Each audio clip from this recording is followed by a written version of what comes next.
Je vais vous donner quelques informations sur le Raspberry Pi et en particulier comment contrôler le Raspberry Pi sans connexion par un clavier, sans prise pour avoir une connexion Ethernet filaire, sans connexion à un écran HDMI. La seule prise qui vient, c'est l'alimentation en courant. Ici, on a besoin quand même de courant, de 5 volts pour le faire fonctionner. Et je vous montre que, voilà, ça c'est l'écran du Raspberry Pi, c'est ce que je peux voir. Je peux le contrôler. J'ai lancé précédemment Firefox, on voit que l'Internet fonctionne. Je peux aller sur Raspberry Pi et avoir de l'information. Ici, je peux lancer un terminal. Bon, ça ne me servira pas à grand chose. Je peux juste taper hostname-i et ça me donne en fait l'adresse IP locale de mon Raspberry Pi, le Wi-Fi.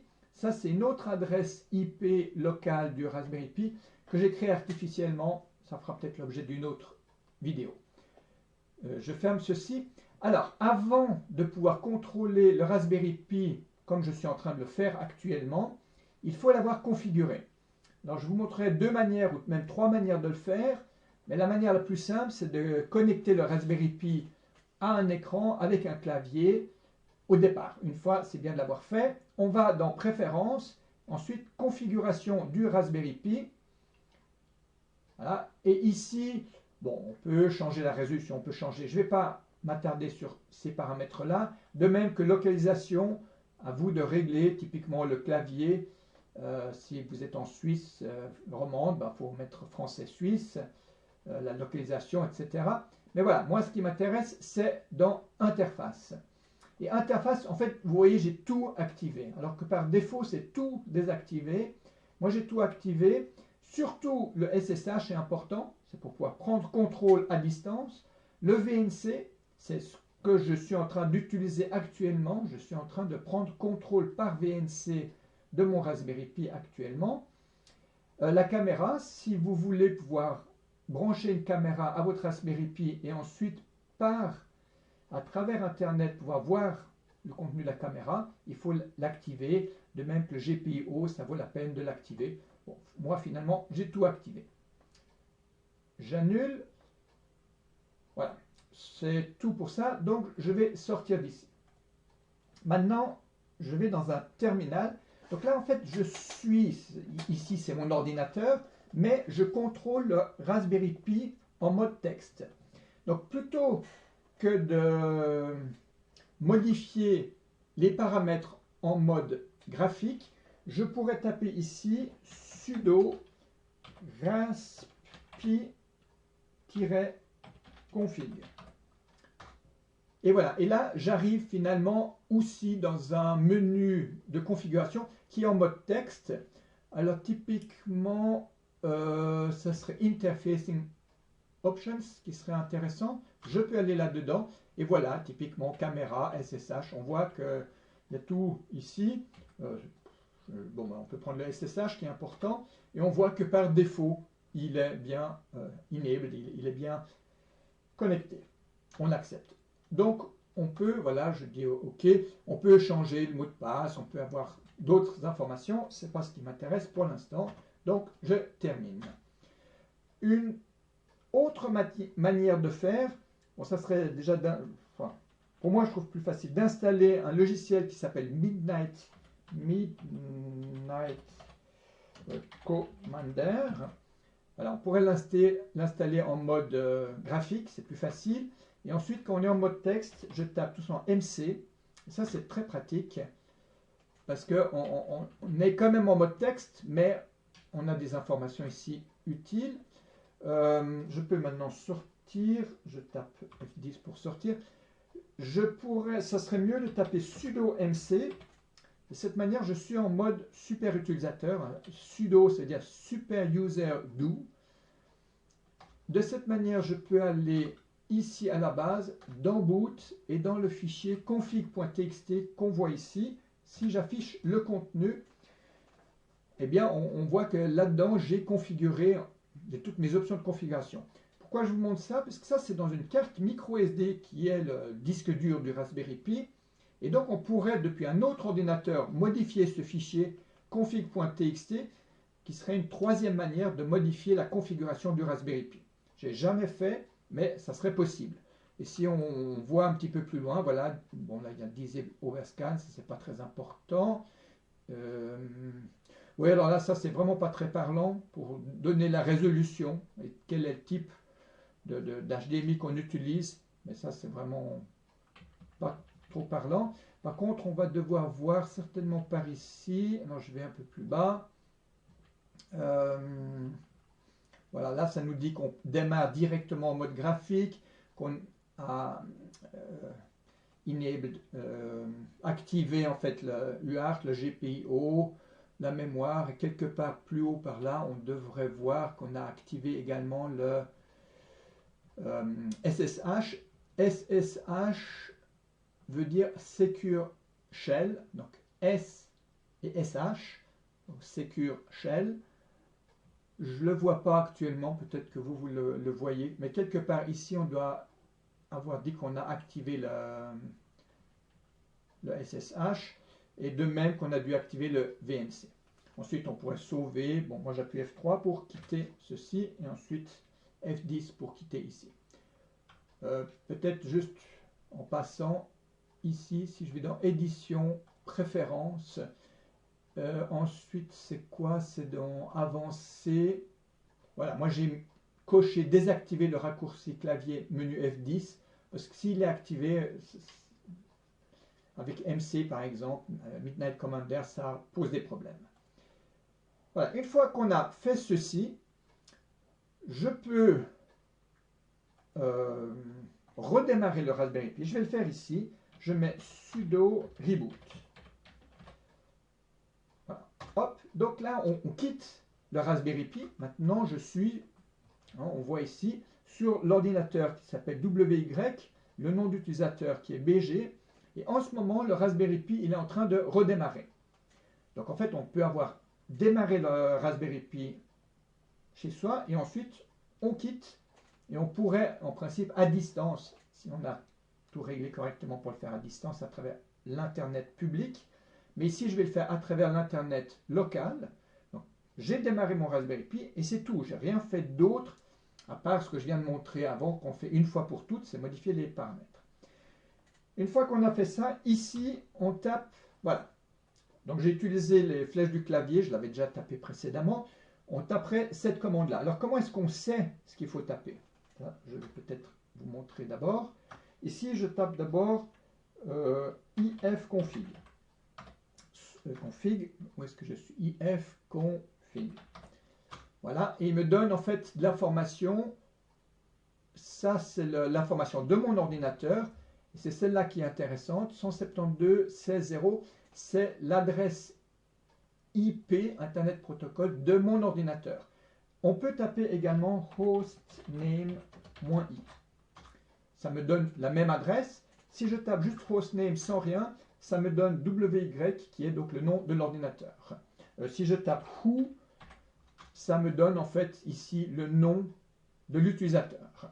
On verra pourquoi je vous montre ces deux instructions. Maintenant que j'ai tapé hostname et que je connais ce numéro, je peux taper, j'ai deux possibilités. Alors, la première c'est sudo arc-scan-l. Ensuite, je vais taper mon mot de passe de mon ordinateur. Là, je suis sous Linux. On aurait quelque chose de tout à fait similaire sous Windows et sous Mac. Et là, je suis sous Linux. Alors, je tape mon mot de passe. Voilà. Et là, il scanne en fait les ports et on voit qu'il en trouve deux. Il devrait en... Ah oui, le troisième, il ne le trouve pas. Je tape tout de suite, parce que ça prend un certain temps, nmap 172.16.0.étoile. Donc 172.16.0, je le connais, puisque tout à l'heure, en tapant hostname, j'obtenais ça.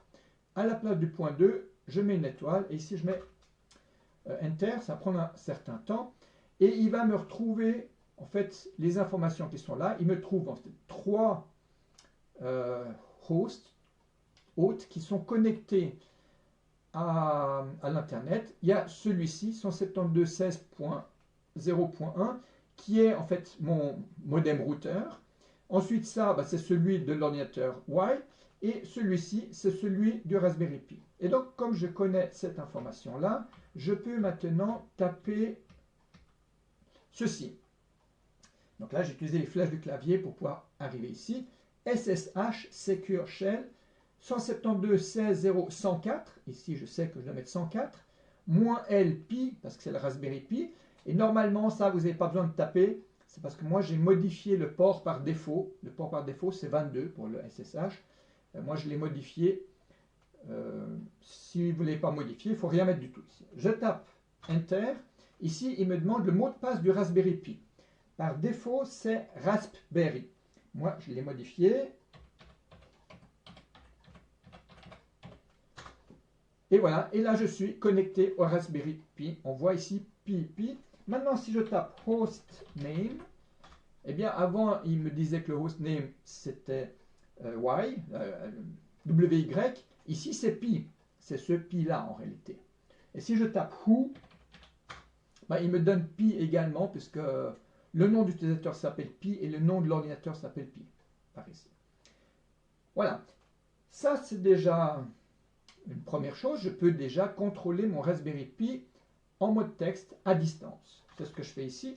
Et j'ai rien eu d'autre à faire après avoir modifié les paramètres que de l'allumer. Maintenant, depuis ici, je peux taper. Alors, de nouveau, j'utilise les flèches parce que c'est plus rapide. Voilà. Normalement, on tape X11 VNC, espace, moins display, espace 2.0. Et on utilise en fait le programme X11 VNC qu'il faut avoir installé. Je vous montrerai tout à l'heure. Le programme de base a un bug. Alors, je l'ai recompilé et la version que j'ai compilée, je l'ai mise ici. Je l'ai mise à disposition sur mon site web. Alors de là, je tape tout simplement Enter. Et ici, voilà, il se met en mode d'attente pour que un client se connecte au Raspberry Pi. Ce qui est important, c'est ici le Pi 2.0, c'est le 0 ici. Des fois, on a 1. Ça va être utile pour la suite. Bien, maintenant, je passe dans un autre terminal. Ça va être celui-ci, qui est sur mon ordinateur, un deuxième terminal. Et là, je tape VNC Viewer 172.16.0.104. Ça, on connaît déjà. C'était le hostname de mon Raspberry Pi. Et ensuite 2.0, ça serait 2.1 si on avait eu un 1 à la place du 0 quand je vous ai montré tout à l'heure. J'appuie sur Enter et voilà, j'ai le terminal de mon Raspberry Pi qui arrive. Donc ça, normalement, on ne devrait pas l'avoir. C'est sur l'écran. Donc, comme je suis en train d'enregistrer mon écran, ce que je vais faire, je vais juste le monter encore un tout petit peu. Voilà. Et de là, voilà, je peux travailler à distance sur mon Raspberry Pi. Je remonte, c'est ici. Voilà, tout simplement. Je suis vraiment sur ce Raspberry Pi. Bon, là j'ai un problème que l'image ne veut plus bouger. J'ai une déconnexion. Tant pis, je ne vais pas le retoucher. Mais voilà, je travaille sur ce Raspberry Pi. Depuis ici, je peux vraiment lancer des programmes. Si je veux lancer un fichier ici, si je veux voir ici le menu. D'ailleurs, dans le menu, on peut installer des nouveaux programmes, des outils système. Voilà, vous voyez que j'ai installé Midnight Commander. Tout ça, je l'ai fait depuis les préférences Add Remove Software. Alors, on peut d'ailleurs y aller dans Add Remove Software. Et là-dedans, on peut chercher Midnight. On cherche tout simplement Midnight. J'espère qu'il trouve. J'espère que j'écris juste, mais je pense que oui. Sinon, on pourrait taper MC tout simplement. Peut-être qu'il trouve avec MC tout simplement. Voilà. Et ici, on a ici NAST and FAST File Manager for GNOME. L'avantage, c'est qu'il est en mode texte. Alors, il y en a un autre que je trouve extrêmement bon. On pourrait taper tout ça en Commander. Ça pourrait être intéressant de voir. Ça, c'est tous les logiciels de commande. Voilà, alors ici, on a Double Commander. Voilà, ça, je vous le conseille aussi. Il est excellent. On le trouve ici. Alors, ça va être sous quoi? Outils système, non. Accessoires, voilà. Double Commander. Alors ici, pour une raison que j'ignore, il ne peut plus être utilisé. exécuter, je ne sais pas. Je l'ai exécuté il y a quelques temps, mais bon, là il y a quelque chose qui s'est passé. Voilà, bon, après il y en a d'autres ici, je ne sais pas si... Il y a le GNOME Commander qui est aussi pratique. Moi je trouve des outils pratiques pour gérer des fichiers. Je sors de là. Bon, je sors de là. Bien, maintenant, toutes les informations de base sont disponibles sur mon site web, qui est ici. Il y a deux endroits, le Raspberry Pi, qui donne des informations sur le Raspberry Pi, et ceci qui est plus général pour justement le Secure Shell, VNC, Virtual Network Computing, ou bien Network File System, comment partager des fichiers à travers Internet. On est un ordinateur qui soit vu finalement quasiment comme un disque dur externe. Voilà, ça c'est décrit là-dedans.